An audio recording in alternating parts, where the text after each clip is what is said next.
des hôpitaux saturés, des pays fantômes, plus de 36 000 morts dans le monde, plus de 667 000 contaminations. Le Covid-19 comme dans l'humanité. Mais qui pourrait être responsable de cette crise sanitaire mondiale? Dès l'apparition du virus à Wuhan en Chine en décembre 2019, un ophtalmologue, Li Wenliang, alerte les autorités chinoises. Mais le médecin ne sera pas pris au sérieux, il est même menacé par les autorités. Si le régime n'avait pas voulu cacher la réalité, aujourd'hui le monde ne serait pas là où nous sommes. Parce que quand même, il a été le premier à connaître, à tirer la sonde d'alarme.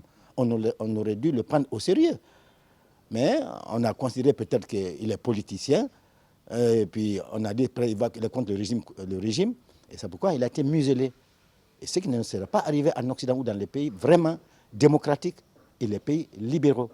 Alors donc, si les recherches de ce scientifique ophtalmologue avaient été prises au sérieux, il n'y aurait pas eu cette pandémie. Le médecin décédera plus tard du Covid-19, un premier échec, et ce n'est pas tout. Dès l'apparition du virus, la Chine savait que le prix à payer allait être lourd. Elle construit 2 hôpitaux dans l'urgence, isole des grandes villes. Mais pendant ce temps, les vols en provenance et en direction de la Chine n'étaient pas interdits. C'est ce qui était la cause de la pandémie. N'oubliez pas que le foyer, c'est en Chine. Et après là-bas, n'oubliez pas que ça s'est propagé un peu partout. Et ce n'est pas allé comme ça. C'est les Chinois qui l'ont envoyé en Europe. Vous savez pourquoi ça a commencé en Italie et en France? Parce que c'est des pays très touristiques et les Chinois raffolent du tourisme dans ces lieux. C'est ainsi qu'ils ont envoyé, d'une part. Et d'autre part, n'oubliez pas aussi que les Européens, eux aussi, viennent en Afrique. Et c'est pour cette raison, après, l'Europe, c'est venu en Afrique. Donc, je me dis purement et simplement que c'est les Chinois qui ont propagé cette maladie vraiment à travers le monde.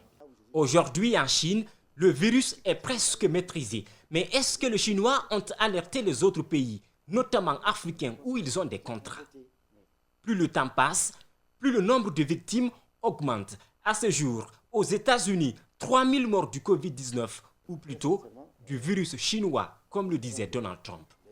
Donald parle de manière en forme de guerre politique et politicienne entre eux et la Chine, en disant que le virus est chinois. Dans la réalité, tout le monde sait que le virus est découvert en Chine. Il a tué des milliers et des milliers de Chinois avant que ça ne passe ailleurs. Aujourd'hui, l'Amérique est l'épicentre. Il va tuer beaucoup ce virus d'Américains. Il ne faut pas s'en douter.